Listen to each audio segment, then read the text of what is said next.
আকৌ আহি পালেহি হেঁপাহৰ ৰঙালী বিহু।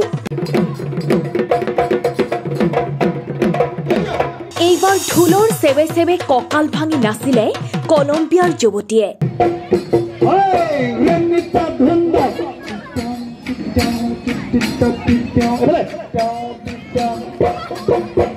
অসমৰ বাপতি সাহোন বিহুৰ প্ৰতি আকৃষ্ট কলম্বিয়াৰ যুৱতী। ৭ সাগৰ ১৩ নদী পাৰ হৈ কলম্বিয়াৰ যুৱতীৰ অংশগ্ৰহণ বিহু কৰ্মশালাত।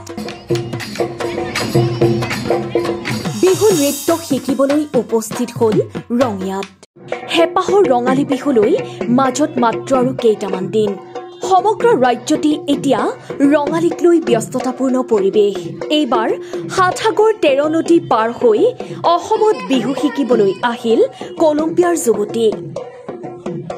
অসমৰ বাপতি সাহোন বিহুৰ প্ৰতি আকৃষ্ট কলম্বিয়াৰ যুৱতী। বিহু নৃত্য শিকিবলৈ ৰঙিয়াত আহি উপস্থিত হ'লহি কলম্বিয়াৰ যুৱতী কেইগৰাকী। এয়া ৰঙিয়াৰ শিৱ মন্দিৰ প্ৰাংগণৰ দৃশ্য।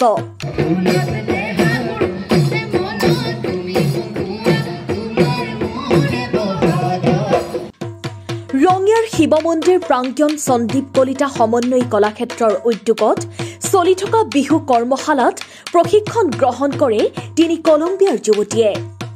বিহু যেন এতিয়া বিশ্ব দৰবাৰত উজলি উঠিছে। তাৰে প্ৰমাণ এই ৩গৰাকী কলম্বিয়াৰ যুৱতী।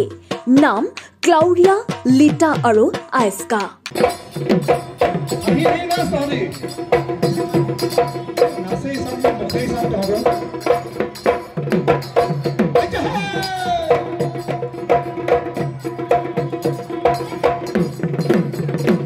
বিগত ৯ দিন ধৰি ৩ যুৱতীয়ে কটাইছে গুৱাহাটীত।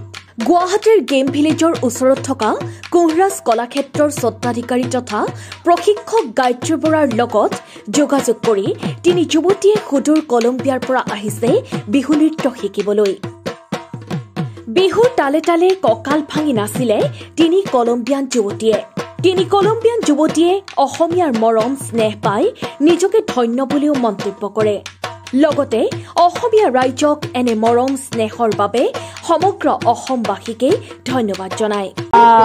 It's been a great experience to be here in Assam, in Guwahati, with our dear teacher. Everyone has been very generous with us, and it's been a great privilege to be here learning Bihu. Hi, my name is Claudia. I'm from Colombia. We traveled around 3 days to get here to Assam. We're very happy to spend only 10 days. That's all the time we have here, but it's been beautiful and amazing to learn this beautiful dance form. So we are very happy to be here. It's a deep joy and happiness inside. It's like warm heart, like seeing all the culture, seeing everyone dancing and accepting us and embracing us. We're very grateful and I'm very happy. ৰঙিয়াৰ শিৱ মন্দিৰ প্ৰাংগণত চলা বিহুৰ প্ৰশিক্ষণত ৩ Colombian যুৱতীৰ বিহু নৃত্য চাবলৈ এইদৰেই হেতা ওপৰা লাগিছে ৰাইজৰ।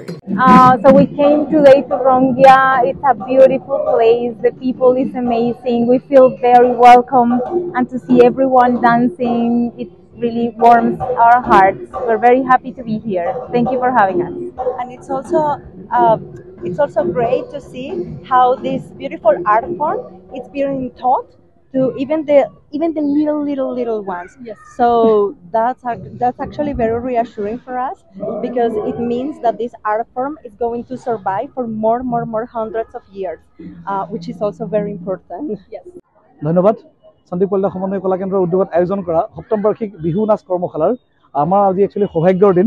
সুদূৰ বিদেশৰ পৰা অহা, কলম্বিয়াৰ পৰা অহা ৩গৰাকী নৃত্য শিল্পী আমাৰ মাজত আজি আছে। ইয়াত আমাৰ লগত একেলগে লগ লাগি আখৰা কৰিছে বিহুৰ নাচ। কি সুন্দৰ প্ৰদৰ্শন। আমাৰ গুৱাহাটীত আহি তেওঁলোকে মোৰ ভণ্টি গায়ত্ৰীৰ ওচৰত তেওঁলোকে ট্ৰেইন আপ কৰিছে, গোটেইখিনি শিকিছে। আজি ভালেকিনৰ পৰা শিকি আছে, আজি ৰঙিয়ালৈ আহিছে। গতিকে আমাৰ কাৰণে সঁচাকৈ গৌৰৱৰ বিষয় আৰু আমি সঁচাকৈ সৌভাগ্যৱান। তেনেকৈ বিদেশৰ শিল্পী আহি পেলাই আমাৰ লগত এনেকৈ নাচ গান কৰিছে, নাচিছে, বিহু নাচিছে, বৰ সুন্দৰকৈ নাচিছে। গতিকে আমি আশা কৰিছোঁ এনেকৈ কৃষ্টিটো সংস্কৃতিটো মানে আমাৰ ৰোটেশ্যন হওক, এক্সচেঞ্জ হওক। আমি সঁচাই আশাবাদী আৰু ধন্যবাদ জ্ঞাপন কৰিছোঁ তেওঁলোকক আমাৰ ফালৰ পৰা। ৰঙিয়াৰ পৰা মইনুল হকৰ ৰিপৰ্ট, সচ দ্য ৰিয়েলিটি।